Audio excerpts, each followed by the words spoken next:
मरकज इमाम बारगाह अलकाइम centre Barcelona में मजलिस बसिलसिला शहादत सरकार मूसा काज़िम अलैहिस्सलाम बरपा। मोमिनीन की कसीर तादाद में शिरकत, ज़ाकिरीन ने सजदा ज़िक्र पेश किया।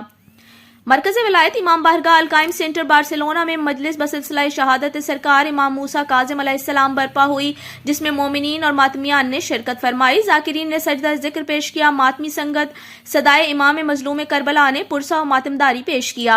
लंगर और न्याज चौधरी फजर नवाब चीमा की तरफ से था। इंतजामी उमूर सैयद अजहर अब्बास नकवी, सैयद सब्तुल हसन, जवार शहबाज अख्तर और फाइनेंस सेक्रेटरी अलकाइम सेंटर बार्सिलोना चौधरी जुबैर चीमा ने अदा किए।